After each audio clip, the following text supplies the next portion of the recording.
Hey Keith, so for all the brand new Christians out there who don't know what to do, how do they find a ministry, or what do they do? How do they find that? Well, a lot of times people get saved, and after they've been a Christian for just a couple of months, they feel like they need to get on social media and start preaching. They need to start telling people about all the things that they've learned and become some kind of a minister or a teacher. And the Bible doesn't tell us that we're all called to do that. What the Bible does tell us is that we're all called to have a testimony of what the Lord has done for us, and we all need to be able to explain the gospel message. So if you're a brand new believer, you haven't been saved for very long, you need to be able to explain the plan of salvation from the beginning all the way to the end to anybody who wants to know about Jesus, who wants to know about being saved and having their sins forgiven, and then work on your testimony and be able to say, this is what my life was like before,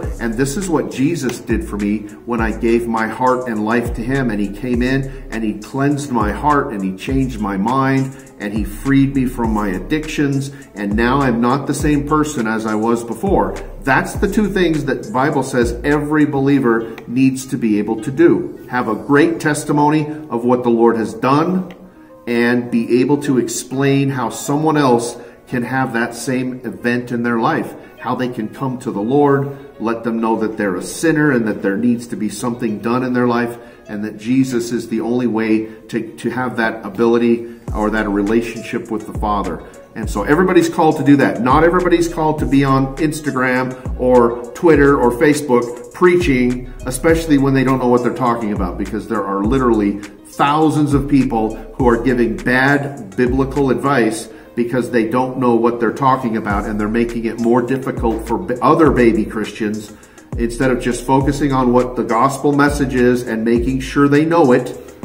If you can't quote the Roman road, if you can't talk about the fact that Jesus was begotten, if you can't talk about the fact that Jesus' blood had to be shed for the covenant to be finalized, then you need to work on that message, because every believer is called to be a disciple and to share God's message with other people. And then you can, if the Lord wants to get you into some kind of a ministry, either preaching, teaching, singing ministry, those all come after you have that foundation. And we don't see that today. We see people who say, I'm a Christian singer, I'm a Christian songwriter, and they go out and they try to write songs, and the songs are garbage because they don't have the theology right, because they never spent time in God's Word. So develop your relationship through prayer, study God's Word, and make sure your testimony is ready to go, and the Lord will lead you from that point once your foundation has been established.